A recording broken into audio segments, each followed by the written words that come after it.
He was done. The remake done He was definitely done. We're going to give you some highlights. What a performance by Alistair Overeem. Post-fight. Making the necessary adjustments in order to get his hands. Damn, he's fucked two up. fights in a row. Remember, Walt Harris hurt him bad early, and Alistair used that same type of thing on the ground in order to win. So we're talking about a world-class kickboxer that has now won 2 fights in a row with his ground and pound. And that Walt Harris fight could have been stopped, but the referee gave him the benefit Rozenstruik of the makes doubt, sense, and right? he was able to turn the The tide on rematch. Walt. Same takedown. Right here, Alistair kind of trips him as he rolls across his back, and right away, Sakai started to turn away from him because he understands what happens when Alistair was able to get him on the ground. This is a veteran move by Alistair Overeem, going to the positions that allowed him to win this fight. I mean, come on, Herb, what you doing, as good man? as it gets, man. Let's take a listen to Alistair Overeem and some of those ground strikes he landed. Fight back! Fight back! I mean, you can hear the type of impact that those strikes are landing on Augusto Sakai at. What a performance by the veteran, Alistair Overeem. Okay, so let's talk for a Frustration little. there at the Look end at of his the fight face. from Augusto Sakai. But what else can you say about this mixed martial arts legacy of Alistair Overeem, 47th professional MMA win, and certainly had to dig deep to get this one. Came in number 5 in the world, and he's got a big fight next. All right, one final time tonight. Here's Joe Martinez. Ladies and gentlemen, the end comes officially 26 seconds, round number 5. For your winner by TKO, the Demolition Man, Alistair Overeem. He don't smile much, DC. He's happy with this one tonight. Oh, he's very happy, as he should be, because at one point during this fight, the live betting lines went to -400 Augusto Sakai. I mean, and Alistair Overeem found a way to get himself back in the fight and not only win, but get a finish. Great job by Alistair. And he's tied for 3rd all times in terms of UFC heavyweight knockouts, but this performance really was the total package. Didn't want to let it go to the scorecards because you never know what was on them, but Alistair Overeem gets a huge win, and this is a finish that is really going to propel him forward. All right, let's talk because they're going to go on commercial break. Obviously, it's the next morning. I did cover the OSP fight last night because I was covering boxing last night. So here we are. We couldn't finish, up without, of course, covering the main event. The 40-year-old Alistair Overeem gets a 5th round TKO, 26 seconds. And right now, in my personal opinion, from the outside looking in, and I have been covering the heavyweight division in detail the last year or so, it makes sense for Rozenstruik versus Overeem too, for both fighters.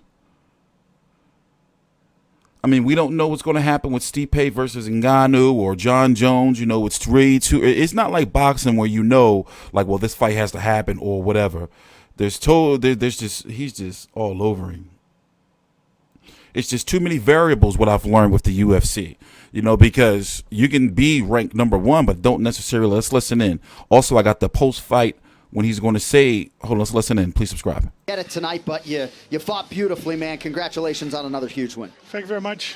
Yeah, we all can see Augusto's a tough guy, up-and-comer. So we kind of knew that. He's going to take the punishment. But I was very well prepared, and we did it again at 40 years of age. Amazing. Yes. I know you'll be 41 on May 17th, but you're still 40 for now. I'll try to keep that down. But I hope you'll see the outpouring from your fellow fighters that we've seen on social media. You just have so much respect out there for your body of work. In terms of this fight in particular, was there any energy conservation early on to try to be the fresher guy in rounds 3, 4, and 5? Well, we kind of know that Augusto can take a shot. You can see it on his earlier fights. So definitely don't do too much. Don't gas yourself. And then the opening and the finish will represent itself. So every time you went to the takedown, 3 times you were able to get him down. You had to deal with some adversity. Were you ever hurt in the fight at all on the feet? Not hurt. Yeah. No, just chilling, just cruising. So leading up to this fight, we heard things out of your mouth that maybe we haven't heard before in terms of your age or being near the end. Maybe you have 3 fights left after this one, but you came in number 5 in the world. You put away another contender. This sets you up for a massive next fight. What's the forecast for the rest of 2020 and beyond? I don't know. Can I have a little bit of a break? Yes. Camp was gruesome, but listen, I love the camp, I love the team, I love the work, I love fighting. All right, it's been my passion for 23 years. But yeah, a little bit of break, but we'll be maybe back in action later this year, early next year, for sure. Well, you are a Hall of Famer in every sense. We congratulate you on another massive accomplishment. Safe travels home to the family, and we look forward to the next one. The Demolition Man, Alistair Overeem, your main event winner tonight. Some final thoughts from Daniel Cormier after this from Vegas. All right, we're going to stop right there and go over to the UFC YouTube channel, and I want you to listen to this because I think it makes sense. This was at the post-fight press conference last night for UFC Vegas 9. After Curtis. Curtis first. Cool. And Be happy to kind of do that after Curtis. Curtis first. cool. And the rematch with Rozenstruik. So Do that after.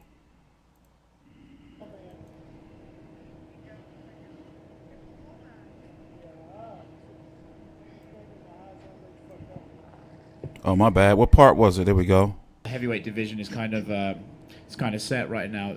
The two fights people online are saying a rematch with Rozenstruik, or perhaps seeing how Derek Lewis does against Curtis Blaydes later this year. I have to say Derek Lewis was very vocal on Twitter about your performance tonight. He said he scored every round for Sakai.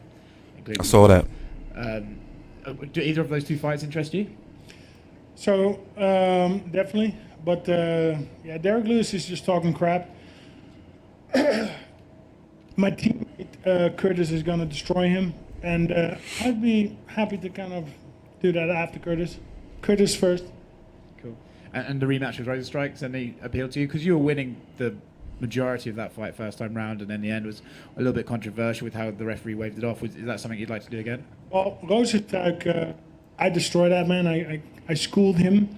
In my opinion, it was a very bad decision by the ref, waving it off with 0 seconds left. I have no problem running that back. In my mind, I already beat him. You know, it's only on paper that he kind of got it, and he knows it too. But no problem running that back. So, but out of the two, it sounds like you'd prefer Lewis just for a new name and a new face? No preference. You know what my preference is? Quality time with my girls. I've missed them. You know, camp is gruesome. Miss my daughter too. Separated for 8 weeks. I kind of do that on purpose to get extra hungry, extra motivated. So for now, I'm gonna fly back early tomorrow and spend some quality time with them. Yeah, man. So, looking at the rankings here, you have Derek Lewis and Curtis Blaydes are supposed to be fighting when? November the 28th, right? November the 28th. What was that? That's UFC Fight Night card. That's going to be a very good fight. We're going to be here covering that. And you have Rozenstruik, who is free. So what is he going to do? Is he going to wait for the winner of that fight? Or does he want, you know, with the way he's talking, like, does he want Rozenstruik, like, immediately? I say go for it. You know, what other UFC fighter has, you know, especially in the USADA age, has gone through, you know, or, you know, been around and as sturdy as Alistair Overeem and ranked number 5 in the UFC in a very, very, you know, top heavyweight division. You know, remember, this is not the same man he was years ago, but he's still effective and still dangerous, even though I do feel that Rozenstruik, one hit from Rozenstruik or Derek Lewis, from what I know, you know, could end him. You know, so, but if he plays this safe, he can get, you know, if he plays this safe, he could take Rozenstruik to school. But all it takes is one. We saw that. We saw that. I was here for the Dos Santos fight. We saw that. You know? So only time will tell. I wonder, like I said, you know, we're going to see, you know, like, is he going, you know, what card will he end up on? What card is supposed to be at the end of the year? What UFC pay-per-view is in December?